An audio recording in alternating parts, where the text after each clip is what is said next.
Welcome to Coast, the official podcast of the West Coast Eagles. And coming up shortly, we'll hear from Hawks Premiership player, former Eagle and radio icon, Xavier Ellis. He's going to join me.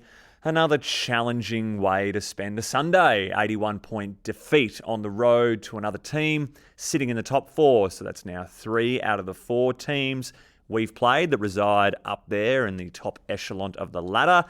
Maybe a quirky counter could be their percentage is what's getting them up there in the top 4, but I'm not really buying that. It's been a tough draw. In fact, the 81 points yesterday was the exact same margin West Coast beat GWS in their first ever encounter at the same ground back in 2012. Boots kicked 5 that day. He didn't ask me to mention that, but he'll be happy for me to leave it in. JK kicked 2 goals. He must have been in a sharing mood that day. So what a stark contrast that is now to the heavyweight club that is the West Coast Eagles, now doing it tough, and the hard yards down below, and the expansion club now well and truly in their premiership window. These season starts, they've been gut-wrenching for the West Coast Eagles faithful. Over the last 4 seasons, the club have won just 2 matches from 16. So this weekend in Gather Round in South Australia, it's us, fellow winless team Carlton. We're about to lock horns. We're going to see who notches the first tick in the win column in 2025. With the boys on the road this week, we'll have to wait probably one more in terms of getting them in the studio for a bit of a chat. You've got, of course, Ryan Marrick, Locke Rawlinson, Harry Barnett to catch up on last week. Instead, for this week, round 5, we've got Kyle Horsley, senior coach of the Waffle Eagles and Subiaco champion, in here. He's going to chat about the gelling of a new squad and who's knocking on the door for senior selection. We'll also be joined by, later in the week, Academies manager Chris Brown. Now, he's in charge of the next generation academies, absolutely critical in terms of the West Coast Eagles draft hand that we've got on offer. Plenty of picks, emerging talent in these academies. Find out how they are travelling, who to be watching in this coming Waffle season, and how those bidding situations kind of take shape. Very interesting chat that's in the can, and we'll release that later in the week. Now, don't forget, fans, if you're already checking scores with your phone, then you might as well win some prizes while you're at it. Check out the Play and Win hub at win.wce.com.au for your chance to collect just some great prizes. Also, don't forget, East Coast hospitality is already in full swing, whether it be chartered flights to the east with the Eagles side, or even wanting to attend MCG blockbuster AFL matches, or events like the Boxing Day Test, the Australian Open. You can snap up packages like this by going to eagleshospitality.com.au.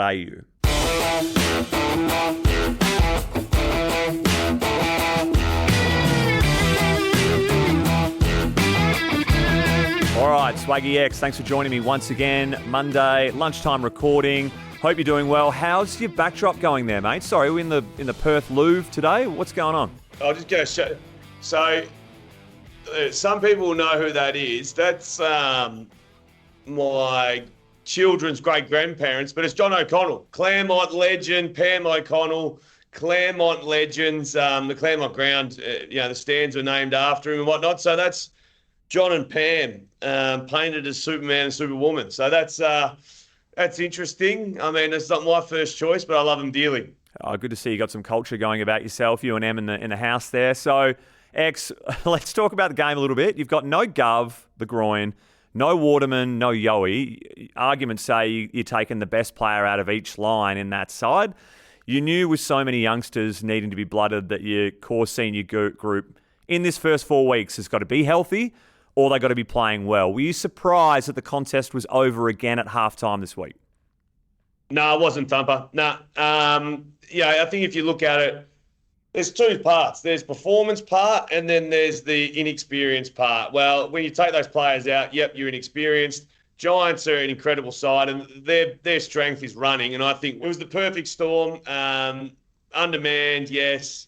Giants are a running side. I wasn't shocked. We've been smashed in uncontested possession. So that's speaking to either your lack of effort or your structure. We won't really know either unless you're inside that team review, but I'd assume the latter with so many young talent on the park. The GWS pressure factor, they were far superior, and that kind of caused a lot of inferior disposal efficiency. But they did opt for the 3 debutants this week, X, in an incredibly difficult travel week, against an aspiring top 4 team. What did you make of their games? I thought Sandy Brock at times, I mean, I don't think of a great defender.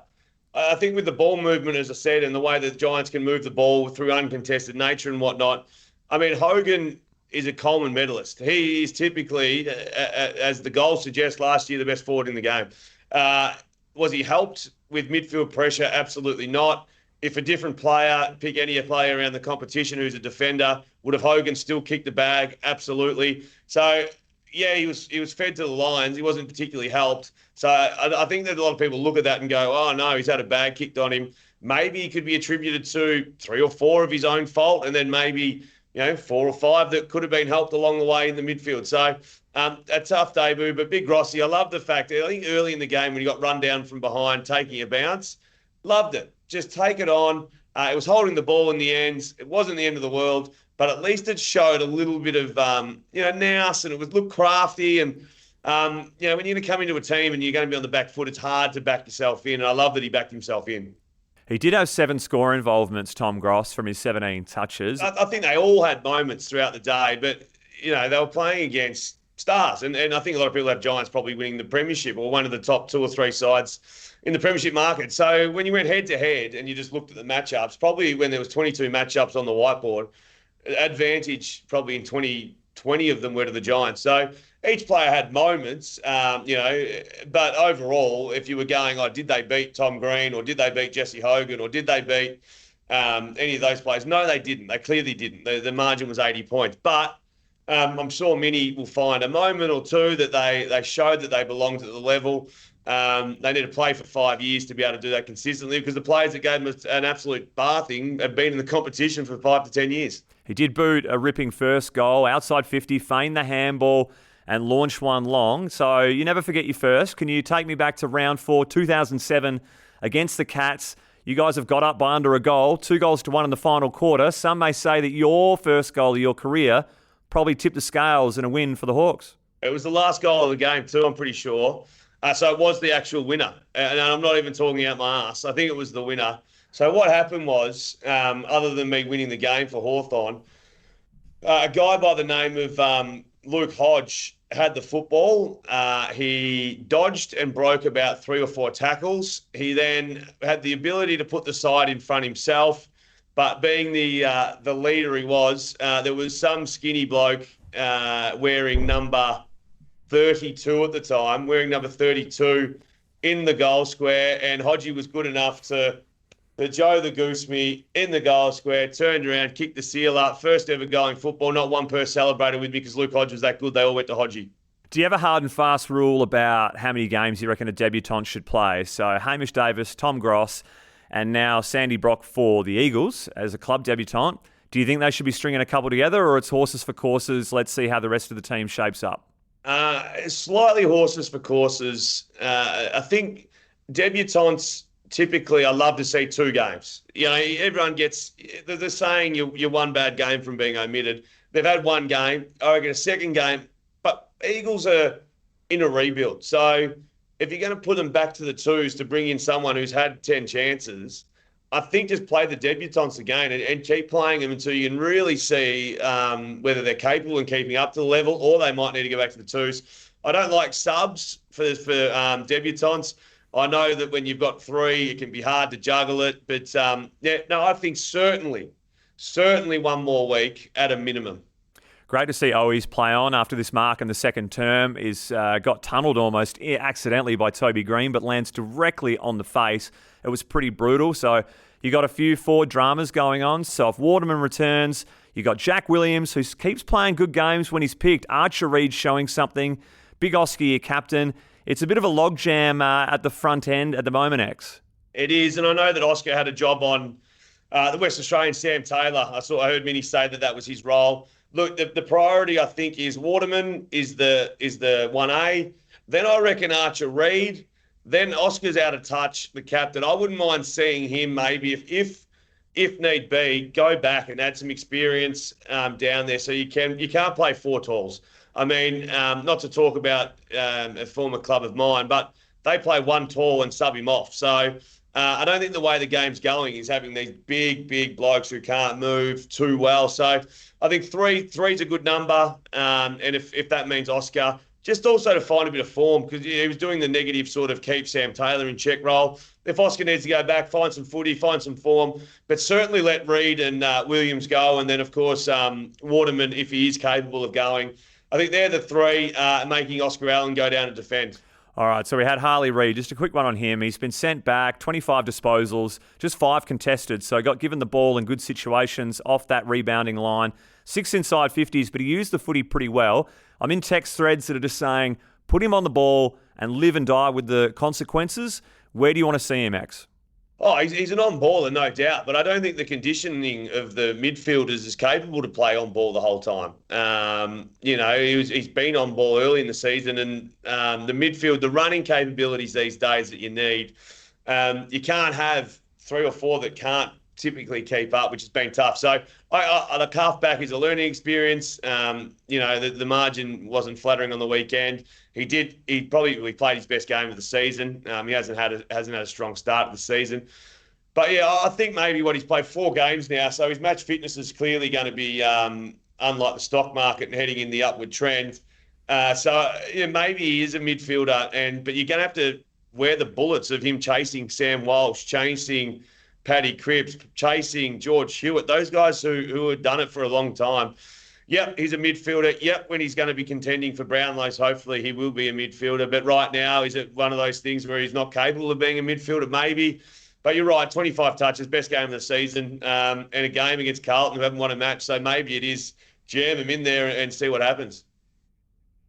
Yeah, it is a massive game in Adelaide for Gather Round this round, just to give the fans something to cheer about and some reward for effort for this footballing program that is toiling and doing it tough down there. Just a final one on home improvement before we go. On the home front, X, what's going on? I've got my son telling me he wants to be playing full-time soccer now. Yeah. I'm coaching with Mark Lacroix. We're building a dynasty down there. What am I going to be, that weird dad that's got no kid in the team and I'm just hanging out with 10-year-olds on my Sundays? Couldn't be more flat. He might as well tell me he's handing in the Eagles membership and joining the Dockers down the road. I'm absolutely gutted, wondering what's happening on your end. Well, not too dissimilar, mate. We lived right near Hale, the school, and twice over the weekend I was down at Hale on those big fields kicking a soccer ball. So no footballs involved.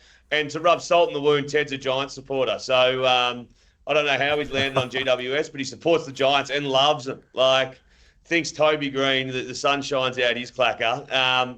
Anyway, no, at the moment at home, to be honest with you, we're having a stoush. Now, tell me if I'm right or wrong. I go to work at 4 a.m. every morning. I get changed in the living room, and I often can leave clothes lying around the house. I mean, alternatively, I turn the lights on in the bedroom at 4 a.m. Everyone wakes up. So I'm being a good guy.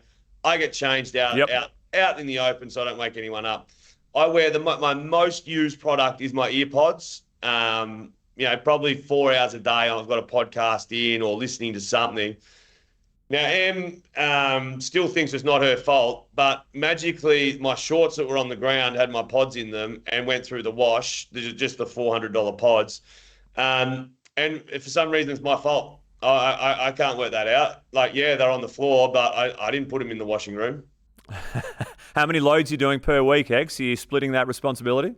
That's a wonderful question, Thumper, and I'm just starting to lose you with the internet. I couldn't quite hear the question clearly, but the answer's about that many, because without being an idiot, I don't do the washing. I'll put my hand up there and say, I just don't do washing. I started doing washing when we first started dating 12 years ago or whatever, and maybe there was a few items that went through the wash that shouldn't have been washed. So I've stepped back from there, but I do the kitchen. I do cook every night. I do the school pickups, but washing is not one of my things. So, I don't contribute around the house in that element. And maybe if I contributed the headphones, it'd be okay, but I don't.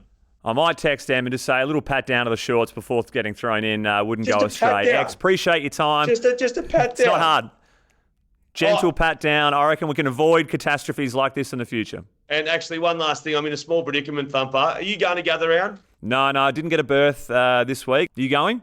Well, I've got flights booked.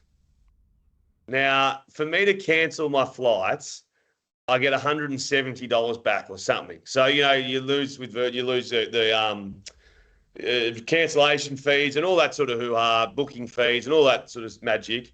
But the cheapest flight from Perth on Thursday is $1,500 via Sydney. So I know if I cancel this flight, I get 170 back. But I also know that Virgin are going to sell it for 1,500. We're getting on Marketplace and finding a lucky winner. I'm not cancelling it. I'm copping the 170. I'm just going to cop it and not let the $1,500 seat go. Oh, this is a moral victory. Is that what you're saying? A moral victory. A moral victory. Look at you, hey? And if I get kicked out of home, this weekend, I've got a flight to Adelaide booked. Excellent. I love how your brains work, and X. Stick it to the man, and we'll yarn to you next week. Thanks for tuning in. Good on you, mate. Speak to you.